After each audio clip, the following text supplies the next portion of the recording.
you've been voting pretty steadily for Steve Scalise. All 3 rounds you voted for Steve Scalise, yet Steve Scalise has not only withdrawn his name from the balloting, but he's also supporting Jim Jordan. So a lot of us are curious what the play is there with the Steve Scalise vote. Yeah, what you're hearing, Mark, is these votes are actually against Jim Jordan. Right.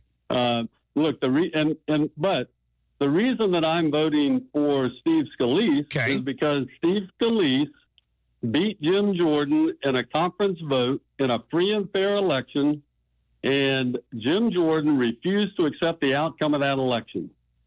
Okay. Steve Scalise won that election, and during his so-called concession speech, Jim Jordan got up and just blew any chance of Steve Scalise being able to get to 217 on the floor. Was he? Because it was what we heard. Accountable for. Well, what we heard was he had 118 votes in the conference, so he wouldn't have gotten to the 217 without that speech, would he? Or with that speech? No, that's the point. Right. So Steve Scalise never had. I mean, he never had the 217 votes. The point is, he won the majority vote. The minority should have gone with him, and Jim Jordan should have led that minority. Okay. He got beat by Steve Scalise. That's how it's supposed to work. But now, after what we saw the 8 do, there's this idea that somehow the minority is going to get to dictate to the majority. That's not the way this country works. And in fact, Mark, every one of these members up here, you know how they got here? They want a majority. Okay. Well, this morning, Jim Jordan had the majority. So based on that system, wouldn't you then want to vote with the majority being the people that are voting for Jim Jordan? No, this is about accountability now. Jim Jordan lost the election. I'm not now going to reward him by making him speaker. Okay. That now this is about accountability. Since he didn't do the right thing in conference and support the majority, there's a strong and growing minority that is not going to support him. Okay. That's why I say this is about accountability. So the majority in Congress, the majority in conference is more important than the majority on the floor during the speaker vote. It's the same conference. It's the Republicans. We're not worried about the Democrats. They got 210 votes. They can't do anything. Okay, so you're not going to go with the majority, even though the rule is to go with the majority. Oh, I went with the majority. No, I went with the majority. All right.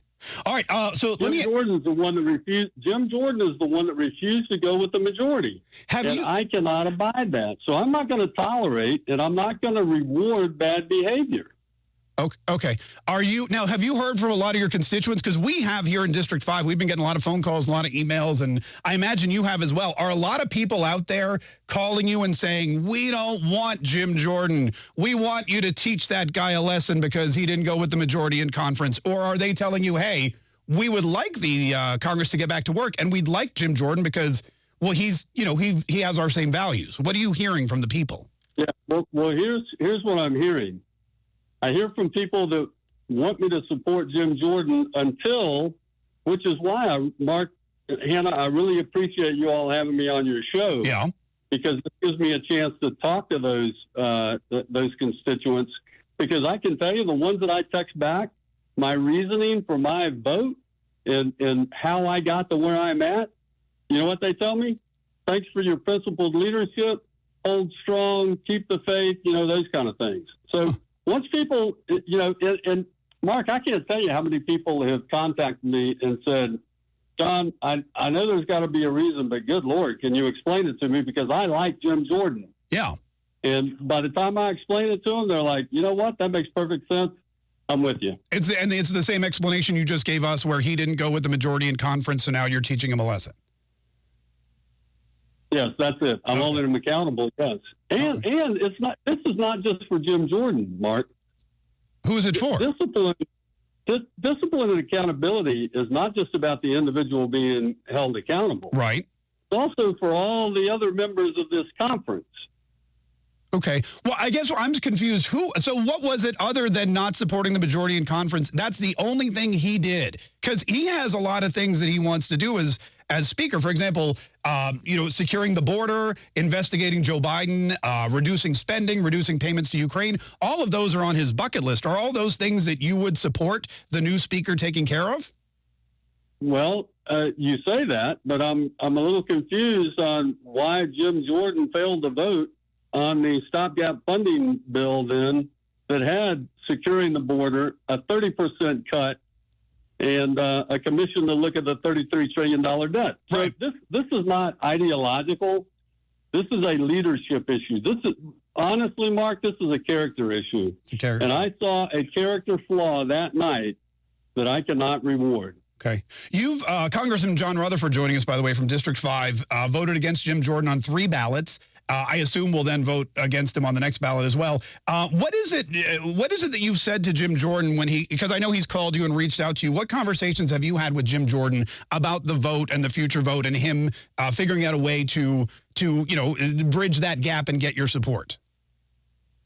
Well, Mark, this is why I say I see another character flaw in Jim Jordan in that he doesn't listen to you. I have talked to him on the floor. Yeah. I've talked to him in conference. Okay.